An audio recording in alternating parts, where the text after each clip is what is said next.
Olá, olá. Então vamos lá. É, vamos falar hoje da correlação entre anemia e os sintomas decorrentes da anemia, ok? Então olha só, presta atenção. A gente vai falar dos sintomas relacionados, dos sintomas que são a expressão da diminuição da massa eritrocitária. Ou seja, dos sintomas que são consequência da diminuição da massa eritrocitária. Então, obviamente, por exemplo, quando a gente fala de anemia ferropriva, em que o paciente tem pica ou perversão do apetite e fica querendo comer gelo e comer pedaço de barro, pedaço de tijolo, esse tipo de perversão do apetite não está relacionado à diminuição da massa eritrocitária, ela tem outros mecanismos. Os sintomas da anemia estão relacionados à diminuição da massa eritrocitária, e aí a gente tem que lembrar da função básica de uma hemácia, que é levar oxigênio para os tecidos. Então, a diminuição da massa eritrocitária é igual à diminuição de O2 para tecidos, ok? Essa diminuição de oxigênio para os tecidos, ela comumente ela é expressa clinicamente como dispneia e astenia. Então, os tecidos que comumente consomem, então, na nossa atividade diária, como nós somos animais de movimento, são o tecido muscular, que consome bastante oxigênio. Então, essa astenia e essa dispneia, os esforços, são sintomas tipicamente relacionados à diminuição da massa eritrocitária. Só que para a gente dizer quão intensos são esses sintomas, ou a presença ou não deles, a diminuição da massa eritrocitária em níveis absolutos não significa sozinha, isoladamente, não significa muita coisa. Então, só a diminuição da massa eritrocitária, obviamente, uma hemoglobina de 10 produz menos sintomas do que uma hemoglobina de 8. Certo? Certo. Porém, há outros fatores associados à entrega de oxigênio para os tecidos que vão modular esses sintomas aqui para pior ou para melhor, tá? Então, o primeiro fator é o conteúdo e entrega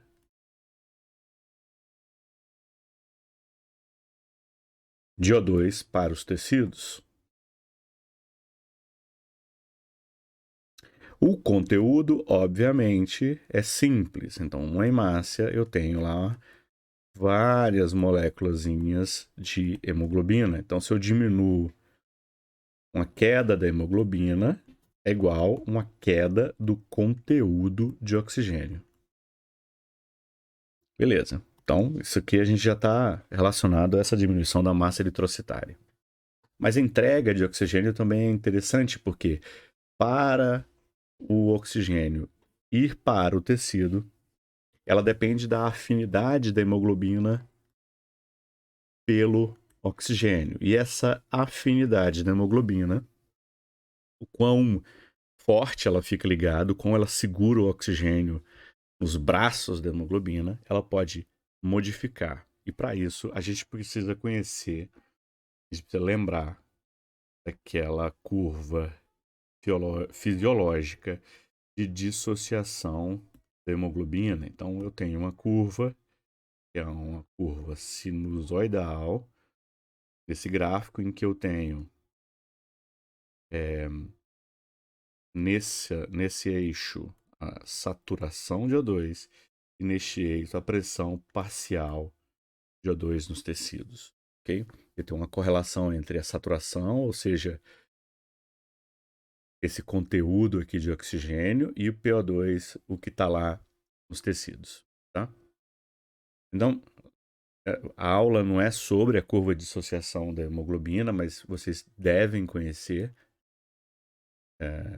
Depois, se vocês quiserem, a gente pode fazer uma aula especificamente, mas essa curva ela pode ser desviada para a direita, efeito Bohr, ou ela pode ser desviada para a esquerda, que chama de efeito Haldane. O que faz é que significa que um desvio para a direita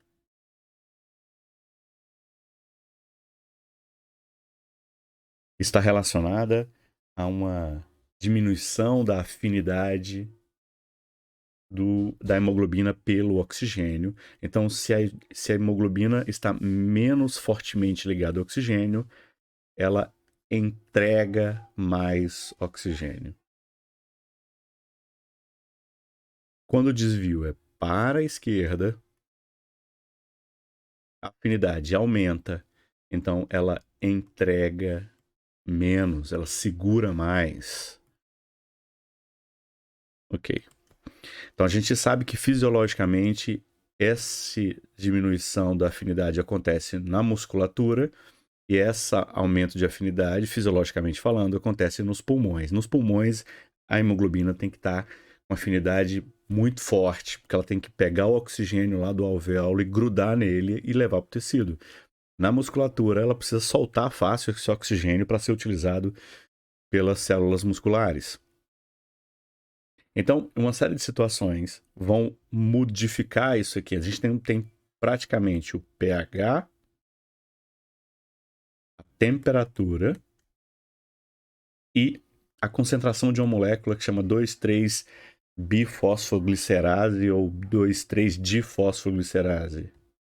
DFG ou BFG, dependendo do livro que você vai utilizar.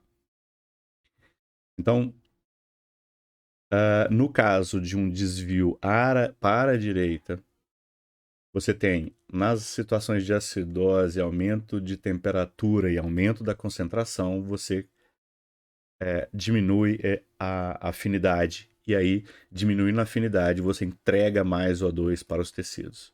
Um desvio para a esquerda é exatamente o contrário. Um desvio para a esquerda, um pH alto, a temperatura baixa e uma concentração baixa, entrega menos oxigênio para os tecidos. Então, esse entendimento da curva de dissociação da oxihemoglobina, que é a hemoglobina grudada no oxigênio, é uma noção importante para vocês entenderem o que a gente está falando aqui. O segundo ponto, em relação aos sintomas do O2 tecidual, da hipóxia tecidual, está relacionado ao volume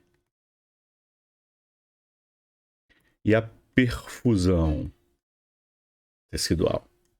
Então, obviamente, para o O2 chegar no tecido, não basta só a hemoglobina, eu preciso de plasma para carrear, né? O rio sanguíneo é feito de plasma, então o sangue tem um volume, ok? Então, em casos de hipovolemia, por anemia aguda ou porque o paciente está desidratado, você tem menos entrega de O2 tecidual, porque você tem menos volume sanguíneo para carregar esse oxigênio. E perfusão tem a ver com pressão também. Então, quando a pressão está baixa, qualquer motivo, você tem menos perfusão periférica. Nos casos de hipotensão, eles vão proteger tecidos mais nobres. Então, no caso de hipotensão, você vai entregar menos tecido, menos oxigênio para a musculatura estriada, por exemplo. Então, na hipotensão, você tem menos perfusão. E uma série de outras situações que estão relacionadas ao equipamento cardiovascular também vão afetar essa entrega do O2 nos tecidos, porque estão envolvidos em volume e perfusão. Então, por exemplo, as alterações de queda do débito cardíaco por qualquer motivo, alteração da frequência, então, por exemplo, a bradicardia acaba diminuindo essa entrega, porque a frequência diminui. e as coronariopatias também produzem uma ineficiência do coração em manter a função de bomba e facilitar a entrega de O2 para os tecidos, ok?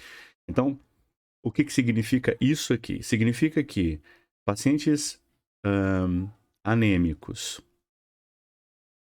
com problemas cardiovasculares, eles tendem a ter mais sintomas do que pacientes anêmicos sem problemas cardiovasculares.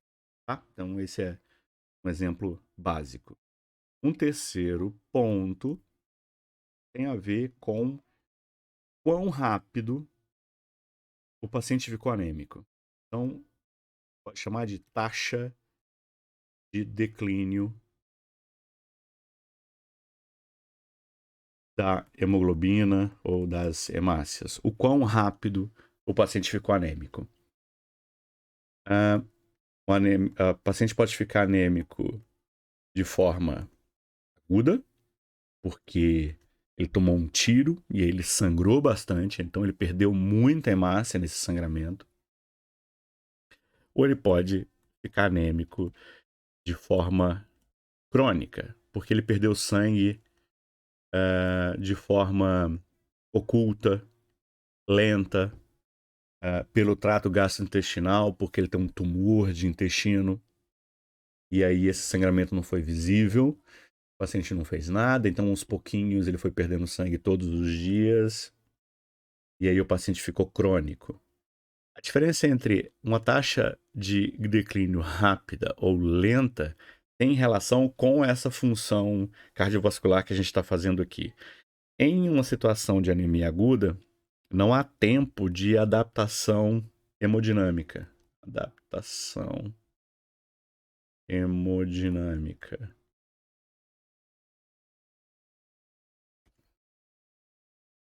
Então, tudo tem relação com essa adaptação hemodinâmica. Quanto mais lento, melhor a adaptação hemodinâmica, menos sintomas. Quanto mais rápido o paciente ficou anêmico, menor tempo para adaptação hemodinâmica, mais sintomas. Beleza? Valeu, gente. Um abraço.